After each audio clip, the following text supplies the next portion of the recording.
Businessman invites his driver to a business dinner with the intention of humiliating him, but everyone was surprised when the driver took out a phone and, in a world where power and money determine who is on top, William Carter is the ruthless king of New York's real estate sector. But when his driver, Lucas Thompson, a simple and humble man, reveals a hidden talent at a business dinner, the power dynamics begin to shift. Humiliation, manipulation, and a confrontation that will shake the fate of both men. Who will emerge victorious when secrets are exposed and masks fall? William Carter was a businessman in New York, known for both his cunning and his coldness. He had built an empire in the real estate sector, but his reputation in business circles was marked by a peculiar trait: the humiliation of those he considered inferior. To him, the world was divided into winners and losers, and he saw no problem in exposing the fragility of others to secure his place at the top.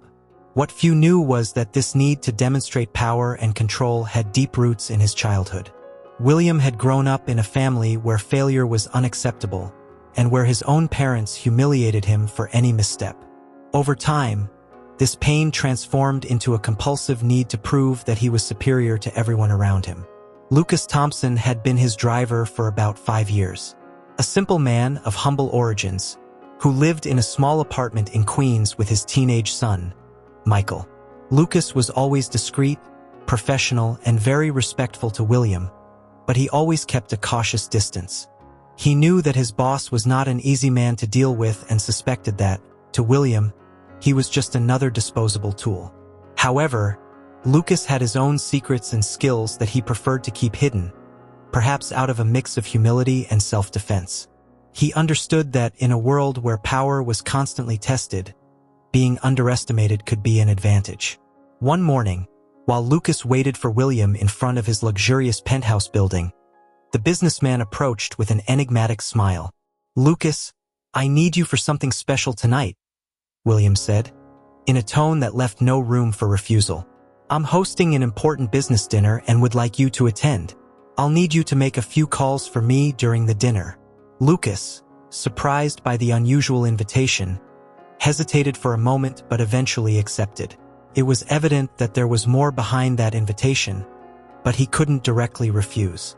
At first, he thought that perhaps William was trying to establish a new type of professional relationship, but an inner voice warned him to stay alert.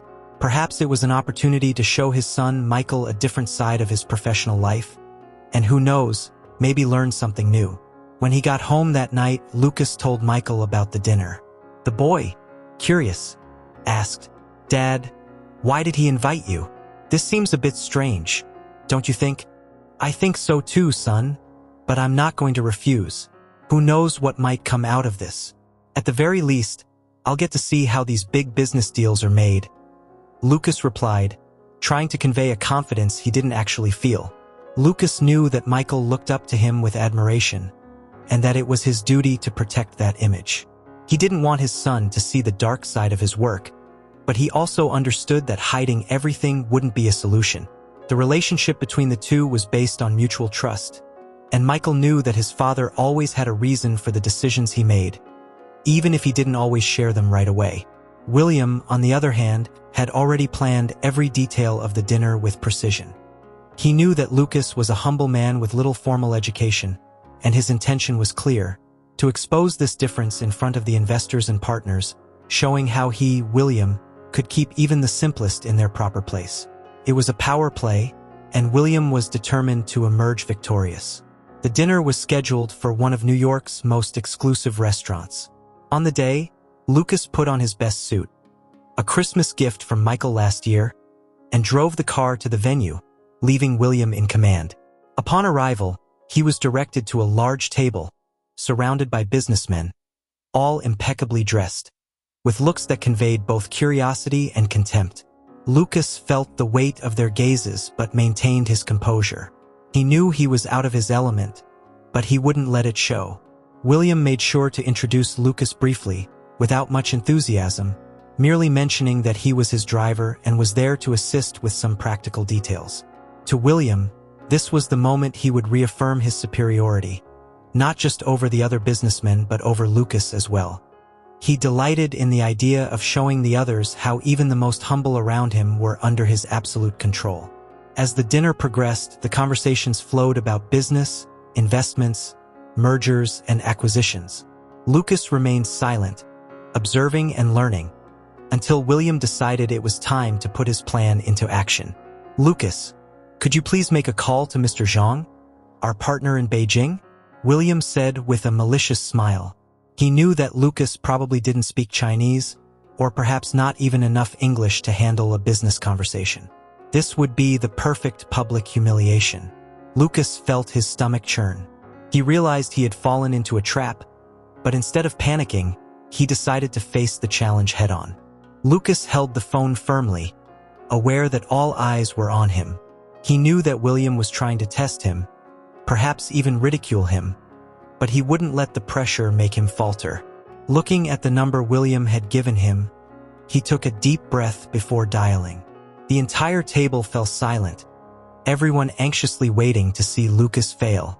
The atmosphere in the restaurant became heavy, almost suffocating, as the silence stretched on.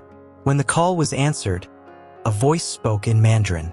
The silence in the restaurant intensified, and William smiled to himself, confident that his trap was working. However, instead of stuttering or stumbling, Lucas calmly responded in the same language, conducting the conversation fluently and professionally. He knew that his command of Mandarin was an ace up his sleeve that he rarely had the chance to use, but there, in that moment, he played it masterfully. William's eyes widened, and the other executives exchanged looks of surprise. The fluency with which Lucas spoke the language was something no one at the table expected. The driver discussed the business details with Mr. Zhang, addressing technical points and resolving issues that William hadn't even mentioned. What the others didn't know was that Lucas had worked at a logistics company that did a lot of operations in China before becoming a driver. Learning Mandarin had been a necessity at the time, something he did with dedication, taking every opportunity to improve his understanding of the language and Chinese culture.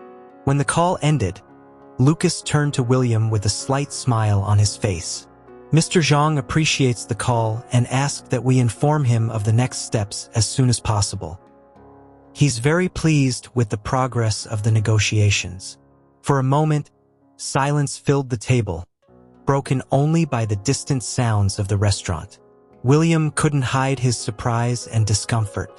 His humiliation plan had backfired in a way he could never have predicted. The driver, whom he thought was an insignificant figure, had shown himself not only capable but also competent at a level that even he couldn't reach. The tension in the air was palpable. Lucas could feel that something had changed at that moment, but he still didn't know exactly what it meant for his future. He noticed that the other executives, who had previously looked at him with contempt or indifference, now regarded him with a mix of curiosity and respect. One of the investors present, Richard Lawson, an experienced and shrewd man, couldn't help but approach Lucas, intrigued. "Lucas, where did you learn to speak Mandarin so well?" Richard asked with a smile of genuine curiosity. "I learned while working at a logistics company that did a lot of operations in China," Lucas replied humbly. "I've always enjoyed learning new things, so I decided to dedicate myself to the language." William, still stunned, tried to process what had just happened. He began to realize that he might have underestimated Lucas, something his pride wouldn't allow him to easily admit. The table, which had been ready to ridicule Lucas, was now full of admiration for him. Other executives began asking more about his experience and skills, and the driver soon found himself at the center of attention, being treated with respect. As the compliments flowed, Richard made an unexpected offer. "Lucas, I'm really impressed with your linguistic skills and the way you handled this situation. I have an open position in my company that requires exactly this kind of competence. Would you be interested in joining us as an interpreter and mediator? The salary is considerably higher than that of a driver, of course." Lucas was speechless for a moment. The offer was tempting and represented an opportunity to change his life and that of his son Michael significantly. He thought about all the hardships they had faced over the years and how this could be the beginning of a new journey. But at the same time, he felt an internal resistance. Accepting the offer meant leaving his comfort zone, and more than that, it meant confronting the power William had over him. William, for his part, was furious but tried to disguise it. He knew he couldn't openly show his frustration, but internally, his pride was deeply wounded. Everything he had planned was crumbling before his eyes. To him, that moment wasn't just a defeat. It was a threat to his dominance over the people who worked for him. "Richard, I'm sure Lucas needs to think about this proposal," William said, trying to regain some control over the situation. "We don't want to make hasty decisions, right?" Lucas looked at William, realizing his boss's attempt to undermine the opportunity. But before he could respond, Richard insisted. "Of course, Lucas can take as much time as he needs, but I want to make it clear that the offer is open. People with your skill set are rare, and I believe you would be a great asset to our team." The table was now divided between those who supported Lucas and those who looked at William with disdain, clearly having underestimated the value of his own employee. The dinner that was supposed to be a night of glory for William was turning into a bitter lesson. He began to realize that he might be losing more than he imagined, but he wasn't yet willing to accept that reality. Lucas, sensing the tension in the air, calmly replied, "I'm very grateful for the offer, Richard. Really, I need to think about it a bit, but I can assure you that I'm very flattered." The days following the dinner were tumultuous for William. The humiliation he had intended to inflict on Lucas had backfired in unimaginable ways. Richard Lawson's offer hung like a shadow over William's mind, and he couldn't accept the idea that his driver, someone he saw as inferior, might be about to rise in life in a way he hadn't foreseen. This deeply troubled him, stirring old feelings of inadequacy and insecurity that he thought he had overcome. William felt he needed to regain control of the situation. He couldn't allow Lucas to accept that offer, and above all, he couldn't allow his authority to be questioned. With this in mind, he began to plot a plan to prevent Lucas from leaving his job as a driver and, above all, to ensure that he never had another opportunity like that again. To William, this wasn't just a matter of power but of emotional survival. He feared that if Lucas succeeded, it would reveal his own weaknesses to the world. Meanwhile, Lucas also faced internal dilemmas. Richard's proposal was tempting, but he knew that accepting it would mean leaving his comfort zone and facing new challenges, both personal and professional. He spent nights talking with his son, Michael, trying to find the best decision. "Dad, I think you should accept," said Michael, with the confidence of a teenager who hadn't yet been marked by the weight of adult responsibilities. "This is your chance to have a better life, to show the world what you can do." "I know, son, but it's not an easy decision," Lucas replied with a thoughtful expression. "This would change a lot, and it's not just about money. It's about what this could mean for the both of us, for our future." Lucas knew that Michael saw the offer as a way to redeem the difficult past they had faced together. They had already been through a lot, and accepting that proposal could represent a new phase, one in which the future would be more promising. However, Lucas was also aware that William wouldn't let this happen without a fight. He knew his boss's vengeful character all too well. Despite his doubts, Lucas knew that an opportunity like this didn't come around every day. He decided that if William had no objections, he would accept the offer. However, he underestimated his boss's capacity to act out of sheer malice. He didn't know that behind the scenes, William had already begun to move his pieces. In the office, William started to implement his sabotage strategy. He knew that if he wanted to ruin Lucas's chances, he would need to attack his reputation. Using his contacts in the business world, William spread rumors that Lucas had a shady past, insinuating that he had been arrested for theft in his youth. The story, filled with fictitious details, was carefully planted in strategic circles, so that when it reached Richard Lawson's ears, it would be hard to ignore. As the rumors spread, Lucas began to notice that things were changing around him. Some of the executives who had previously treated him with respect now looked at him differently, as if they were evaluating his every move. He didn't know exactly what was happening, but he felt that something was wrong. He noticed that conversations that once flowed naturally were now punctuated by awkward silences, and whispers increased every time he entered a room. Then, one day, while Lucas was in the middle of a routine task, William approached him, feigning friendly concern. "Lucas, I've heard some things recently that have worried me," William said, with a tone of false compassion. "I know you've had a difficult past, and I'm not here to judge, but it seems that some people are starting to raise questions about your integrity." Lucas frowned, surprised. "What are you talking about, Mr. Carter?" "Well, I've heard that there was an incident in your past, something related to a theft. I know this might be difficult to talk about, but I want you to know that regardless of what happened, you'll always have a place here with me." William's manipulation was clear. He wanted Lucas to feel grateful for his generosity, while simultaneously undermining his confidence in accepting any new opportunity. Lucas, however, wasn't easily shaken. He was well aware of William's manipulative personality and knew that those kind words hid a malicious purpose. "Mr. Carter, I don't know where these rumors came from, but I can assure you they're false. I've never been arrested, and I've never been involved in anything illegal. My life has always been about hard work and dedication to my son," Lucas responded firmly. William, realizing that his game wouldn't be as easy as he'd hoped, decided to retreat momentarily, but was already planting the seeds of his revenge. He began to think of other ways to pressure Lucas, using everything at his disposal. In his mind, Lucas needed to be reminded of his place, and William was determined to ensure that he never dreamed of stepping out of the submissive position in which he kept him.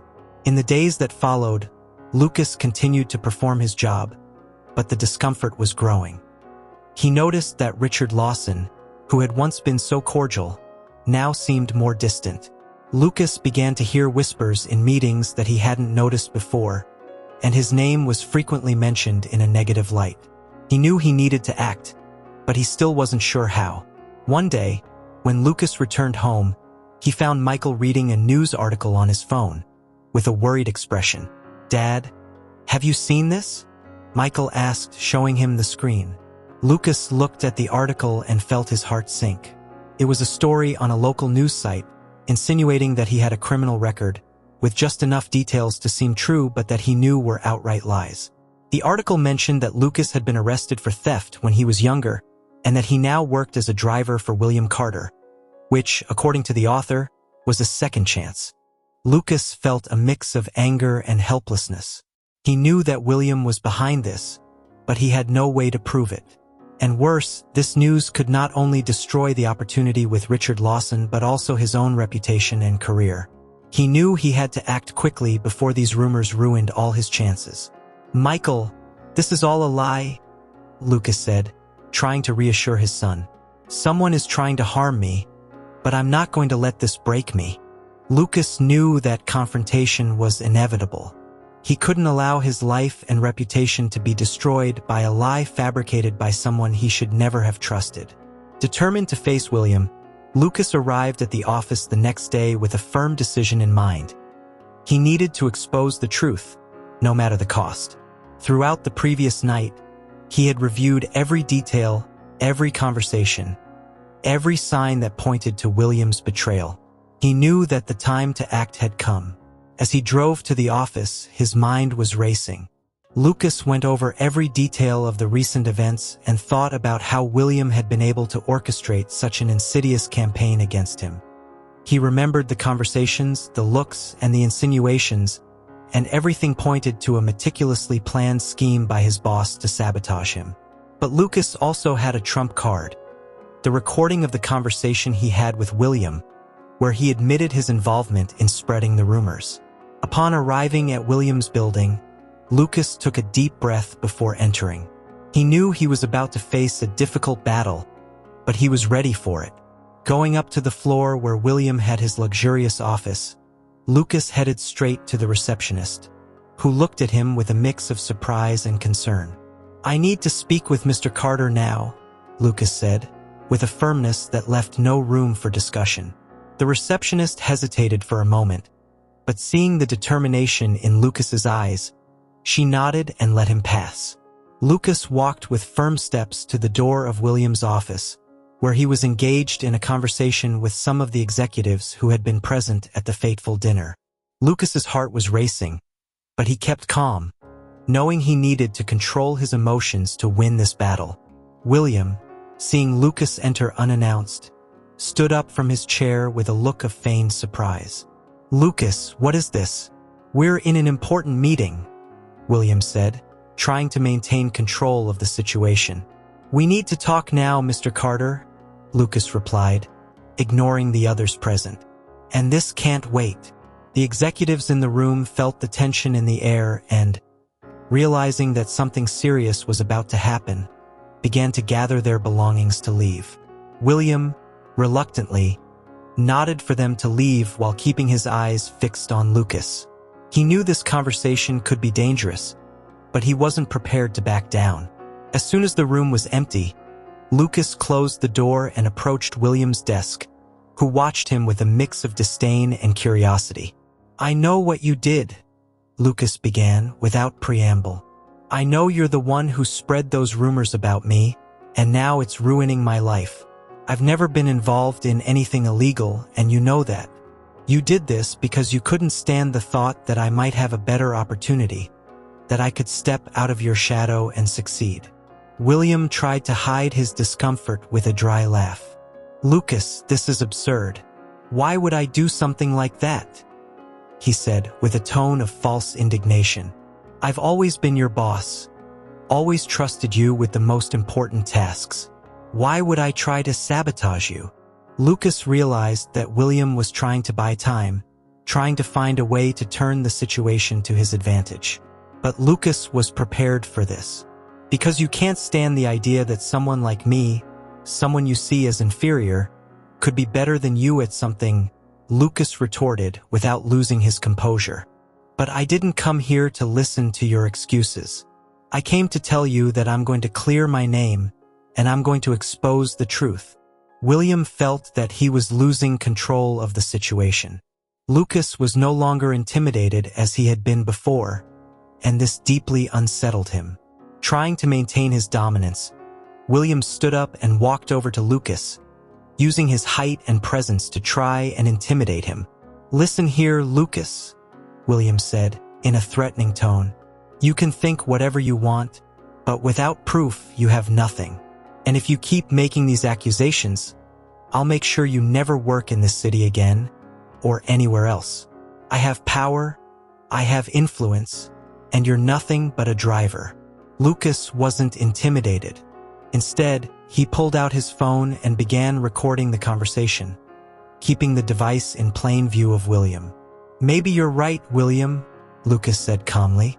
"Maybe I'm just a driver, but I'm a driver with dignity, something you seem to have lost a long time ago, and I'm going to make sure everyone knows the truth about who you really are." William took a step back, realizing that his attempt at intimidation had failed. He tried to regain his composure, but panic was starting to set in. Lucas, on the other hand, remained firm, knowing that he was finally turning the tide in his favor. He knew he needed to keep control of the situation and that any mistake could be used against him. "I won't stop until everyone knows what kind of person you are," Lucas continued, staring at William. "And if that means I'll never work as a driver again, so be it. But I'm not going to let you ruin my life." William, out of options, tried one last card. "You're making a mistake, Lucas. I can make this go away. I can fix everything and make sure you keep your job. You just have to drop this idea of exposing what happened." Lucas, however, had already made up his mind. "I don't want to work for you anymore, William. I'm going to accept Richard Lawson's offer, and I'm going to make it clear to him what you did. And after that, I'll make sure every person you tried to deceive knows the truth." In the days following the confrontation with William, Lucas felt the weight of his choices. He had made a bold decision, but he knew he still needed to clear everything up to ensure his future. Determined to clear his name, Lucas sought out Richard Lawson to explain the situation. Richard, who had been intrigued by the rumors, agreed to meet with him. At the meeting, Lucas got straight to the point, revealing that William had created the rumors to sabotage him. He explained that William couldn't stand the idea that his driver, someone he considered inferior, might have a better opportunity. To strengthen his words, Lucas presented the recording of the conversation he had with William, where the boss admitted to being behind the rumors. As Richard listened to the recording, his expression changed from skepticism to indignation. "Lucas, this is unacceptable," Richard said, shaking his head in disapproval. "I never imagined William was capable of something like this.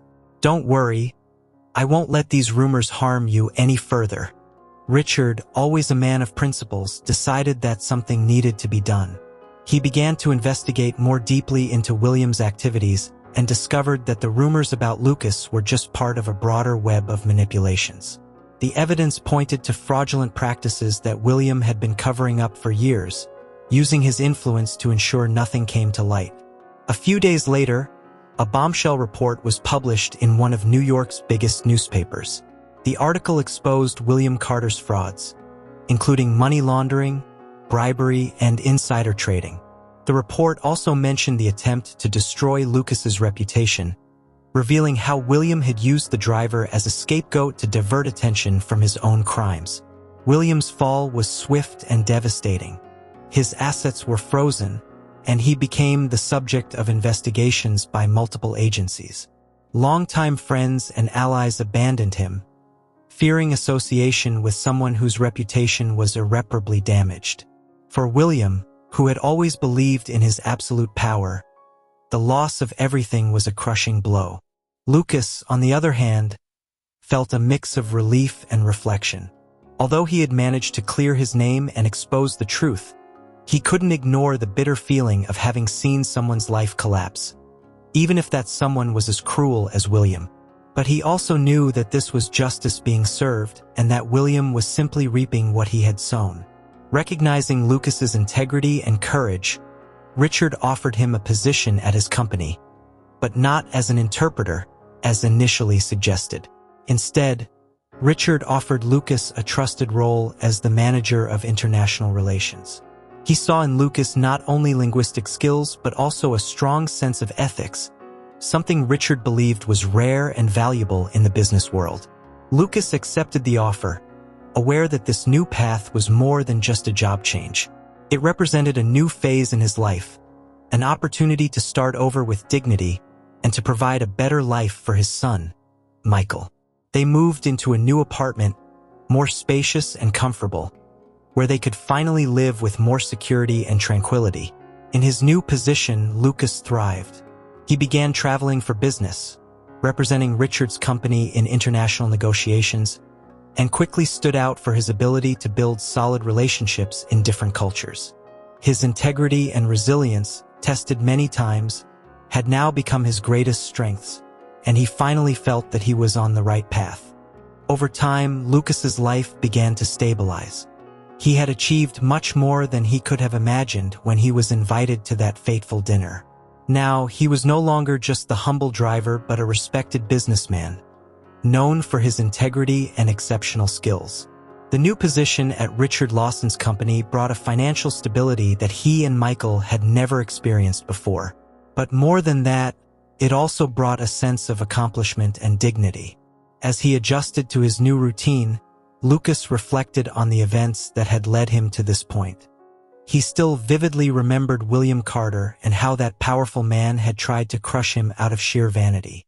Lucas knew that William's downfall was not something to be celebrated, but he also understood that people like him needed to be held accountable for their actions. It was a reminder that power, when abused, would always end up corrupting and destroying those who possessed it. William, for his part, faced the consequences of his actions. The fraud scandal that came to light not only ruined his career but also irreparably tarnished his reputation. He went from being one of New York's most influential men to someone people avoided associating with. The investigations against him deepened, and soon formal charges led to a long and humiliating legal process. Everything he had built was crumbling, and William found himself completely isolated, without friends or allies to defend him. Lucas, though not holding a grudge, couldn't help but feel that justice had been served. He moved on, focusing on his work and ensuring a bright future for Michael. The new role as manager of international relations exposed him to a world he had never imagined being part of. Traveling to different countries, negotiating with clients and partners from diverse cultures, Lucas found a purpose that went beyond mere survival. He discovered a passion for learning and connecting with people from all walks of life, something he had always valued but never had the opportunity to fully explore. Michael, for his part, thrived in school and his social life. The move to a new neighborhood brought new opportunities and friendships, and he was inspired by his father's journey to pursue his own dreams with determination. The relationship between father and son grew even stronger, and Michael saw in Lucas not just an example of overcoming adversity, but also a silent hero who, despite the odds, maintained his integrity and fought for what was right. A year after everything had happened, Lucas found himself reflecting on the path his life had taken. One afternoon, while watching the sunset from the window of his new apartment, he thought about how small events could trigger significant changes. A simple dinner, which could have been a cruel trap, ended up becoming the turning point he so desperately needed. Richard Lawson continued to support Lucas, becoming not just his boss but also a friend and mentor. He deeply admired Lucas's resilience and ethics and often consulted him on strategic decisions for the company. Lucas, in turn, never forgot his roots. He stayed in touch with old colleagues and friends from his time as a driver and always made a point of helping those who were in less privileged positions. As time passed, Lucas's story became something of a legend in business circles. He was the example that character and determination could overcome even the toughest adversities, and that, even when faced with the worst intentions, it was possible to come out victorious without sacrificing one's principles. As life continued to move forward, Lucas learned that William had been convicted of his frauds and was serving time in a federal prison. It was the natural outcome for someone who had chosen the path of corruption and manipulation. Lucas felt no joy in hearing this, only a sense of closure. Life had taken its course, and everyone was reaping what they had sown. In the end, Lucas didn't just become a respected businessman, but also an example of resilience for his son and everyone who knew him. He proved that, regardless of the circumstances, it was possible to maintain dignity and find a way to thrive, even when everything seemed to be against you. As the sun set, Lucas knew there was still much to be done, many challenges to face, but he was confident that, with the same strength that had brought him this far, he could face anything. His journey was far from over, but now he knew he was on the right path.